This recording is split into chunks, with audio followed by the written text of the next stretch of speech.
Hi, Lou here with a brief discussion of a simple question. How much repetition should you put in game rules? That is, repeating the same rule in different places in the rules.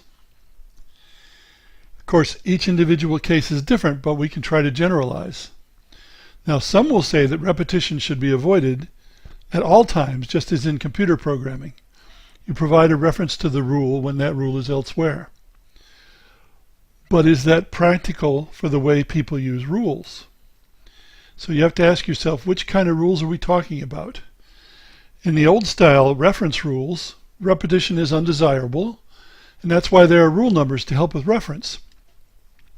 But in modern or contemporary sequence of play rules, where players may actually be learning the game as they go, which I have to admit gives me the heebie-jeebies, but people do it, then reference to another place can be confusing, or it may simply be ignored, and then the people won't play the game correctly.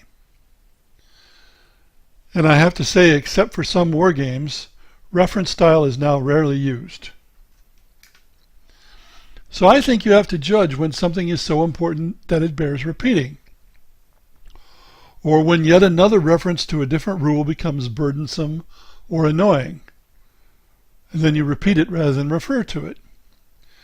Perhaps most important, modern readers do not like to be referred to another place, and often they won't bother to look. This is similar to the warning to game designers nowadays against using lookup tables in games. If you have to have a table, put it on a playing card. So you could ask, will a reference only be okay, or must the rule be repeated? Now, of course, the danger of repeating rules is that you change the rule in one place and don't change it in the other, and then you've got an inconsistency. So you don't want to be repeating the rules too often. I try not to repeat in rules, but I still have to judge each individual occurrence. Thanks for listening.